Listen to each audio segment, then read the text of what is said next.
दोस्तों नमस्कार। मैं डॉक्टर सुरेश कुमार आज फिर आपके साथ एक नए मुद्दे पे बातचीत करने के लिए उपस्थित हुआ हूँ। कुछ दिनों से हम देख रहे हैं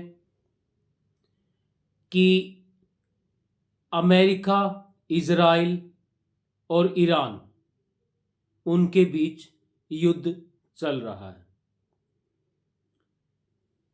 युद्ध में अमेरिका ने शुरुआत किया, इजराइल ने साथ दिया और दोनों ने ईरान के ऊपर अचानक हमला कर दिया। जिस तरीके से ईरान का जवाब था उससे साफ दिख रहा है कि किस तरह से उसने अपनी तैयारी सालों से कर रखी थी। दो चीजों पे आपको ध्यान देना होगा। एक तरफ है लेबनान। लेबनान में हिजबुल्ला, जिसका संपूर्ण समर्थन ईरान करता है। ईरान हर चीज, हर तरह से उसे मदद करता है।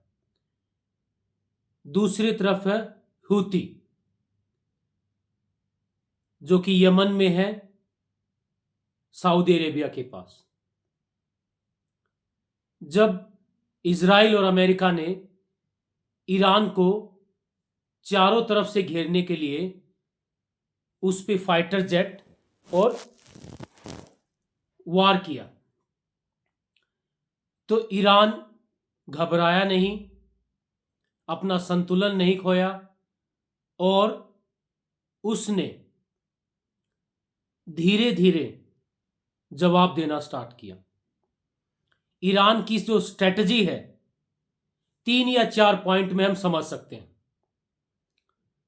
सबसे पहला पॉइंट, ईरान के जितने भी नेबरिंग कंट्रीज हैं, जैसे Saudi Arabia, Kuwait, Bahrain, UAE, वहां पर जितने भी अमेरिकन एयर बेसेस हैं, मिलिट्री इंस्टॉलेशंस हैं और एम्बसीज हैं, उनको टारगेट किया, जो कि ईरान की सबसे पहली स्ट्रेटजी थी।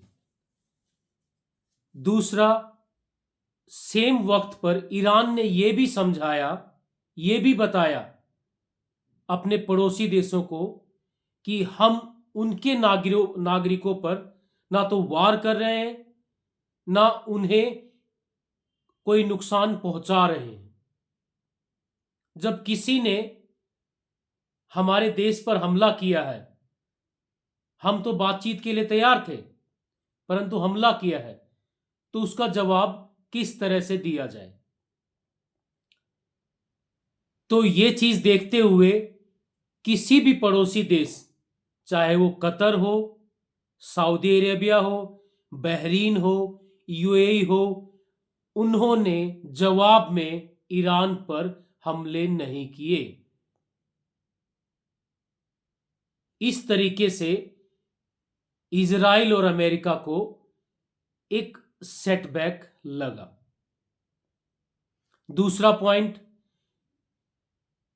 ये सार्वजनिक नहीं है कि कहां से उसे मदद मिली ईरान को, क्योंकि अकेले ईरान को खड़े रहना युद्ध में भी आसान नहीं था। कहीं ना कहीं से उसे मदद मिली होगी। फिर दूसरा पॉइंट जो सबसे सार्थक तरीके से ईरान ने बनाया, वो था होर्मुज जलडमरू। उस जलडमरू को ईरान ने धीरे धीरे कंट्रोल करना स्टार्ट किया। ईरान ने जो अमेरिकन और आर्मी थी, उनकी बेसिस को नुकसान पहुंचाया और उनकी एम्बसीज को नुकसान पहुंचाया, और दूसरा जो अमेरिका के युद्धपोत थे उनके ऊपर वार किया। अमेरिका इसको किसी तरह से अफोर्ड नहीं कर सकता था कि ईरान उनके नागरिकों और उनको नुकसान पहुंचाए। तो अमेरिका को अपनी एम्बेसीज, अपने जो इंस्टॉलेशंस थे, उन्हें बंद करना पड़ा और एक स्ट्रॉन्ग मैसेज चला गया सऊदी अरेबिया, कतर, बहरीन और यूएई के बीच में कि अगर अमेरिका हमारी मदद नहीं करेगा तो हम किस तरह से यहां सरवाइव कर पाएंगे। तीसरा पॉइंट, ईरान ने कभी भी अमेरिका को बातचीत के लिए नहीं माना। अमेरिका, ट्रंप धमकियां देते रहे, युद्ध की धमकियां मिलती रही, परंतु अमेरिका और इजराइल बातचीत के लिए नहीं माना। यह चीज करने से जो युद्ध था वो लंबा चला और उस लंबा चलने से जो ईरान के पास जो वक्त था उसे ज्यादा मिल गया, क्योंकि उसने हॉर्मुज जलडमरू को अपने कंट्रोल में कर लिया था। दूसरा, वहां से सभी देशों का करीबन 20% ट्रेड होता है ऑयल का, जिसमें ईरान खुद शामिल है। Iran, Qatar, Bahrain, Saudi Arabia, वो खुद वहां से अपने युद्ध जो उसका क्रूड ऑयल है वो वहां से गुजरता है। तो इस तरीके से ईरान ने अमेरिका और इजराइल को बातचीत के लिए मनाया, परंतु अभी भी एक ऐसी स्थिति बनी हुई है जिसे समझना बहुत जरूरी है। इजराइल और हिजबुल्ला जो कि लेबनान बेस्ड है, वो आज भी लड़ रहे हैं। इजराइल की स्थिति इस तरह से है कि वो चाहते हैं कि युद्ध कंटिन्यू रहे, लेकिन अमेरिका बहुत बड़ा देश है, शक्तिशाली है, और अमेरिका डिप्लोमेटिकली समझता है कि अगर सारी दुनिया का ऑयल 20% ट्रेड रुका रहेगा तो सारी दुनिया पक्का ईरान से बातचीत करेगी। इसी बीच एक पाकिस्तान इस सिचुएशन में आता है और पाकिस्तान कहता है कि मैं निगोशिएट करूंगा ईरान से और अमेरिका से, आप लोग आइए यहां पे। तो कुछ दिन पहले एक मीटिंग अब होने वाली है जिसमें ये चीजें फाइनल होंगी कि क्या जो सीज फायर हुआ है, जो ट्रंप ने घोषित किया है, और लग रहा है कि ईरान ने भी उसको कहीं ना कहीं सपोर्ट किया है। तो कुछ डिप्लोमेट्स पाकिस्तान में आ रहे हैं, इस्लामाबाद में, और अब बैठक होगी। जो वाइस प्रेसिडेंट है अमेरिका के, वो भी यहाँ आ रहे हैं और बातचीत होगी उनके बीच में। देखते हैं किस तरह से इनका जो रिजल्ट होता है वो रिजल्ट आता है। परंतु एक चीज यहां हमें कहनी होगी कि ईरान ने संयम के साथ अपनी स्ट्रेटजी बनाई, अमेरिका और इजराइल पे वार किया और शांति से स्ट्रेटजी के साथ ईरान डटा रहा। किस तरह से डटा रहा कि उनके जो सुप्रीम लीडर्स हैं, जो बड़े बड़े नेता हैं, जो प्लानर्स हैं, वो मारे गए थे सारे। उसके बावजूद वो डटे रहे।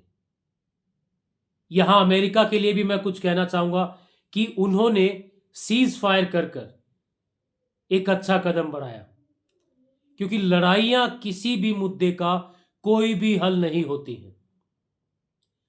हर हाल में आपको लड़ने के बाद भी टेबल पर बैठना पड़ता है, संवाद करना पड़ता है। यह चीज संवाद पहले भी किया जा सकता था। अब हम उम्मीद करते हैं कि सारी दुनिया इसे सपोर्ट करेगी, इस डिस्कशंस को। लेकिन एक तरफ जब हम देख रहे हैं कि पाकिस्तान में निगोशिएशंस हो रही हैं, तो सब लोग, कुछ लोग कह सकते हैं कि निगोशिएशंस वहां के हो रही हैं, बट हमें हमारा अपना ओपिनियन यही है कि संवाद तो होना चाहिए और संवाद सक्सेसफुल रहना चाहिए, पहला चीज। दूसरा चीज, जो यूएई है, कतर है, बहरीन है, सऊदी अरेबिया है, भारत भी उनके टच में है, क्योंकि भारत हर हाल में चाहता है कि यहां शांति हो।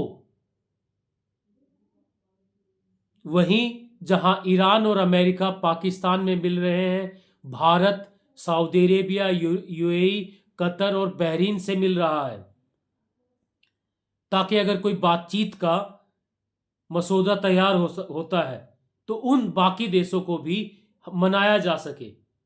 इस चीज में अब मैं कहना चाहूंगा कि मोदी जी ने पहले जो गलती की थी, जो कि इजराइल में गए थे, उसको सुधारने की कोशिश की है और अच्छा कदम उठाया है। क्योंकि किसी भी देश के साथ हमारी संबंध और व्यापार, ये सारी चीजें तभी चलती हैं जब हम उस देश के साथ बातचीत करते हैं, निगोशिएट करते हैं। दोस्तों, एक नए विषय के साथ फिर आपसे मिलेंगे। धन्यवाद।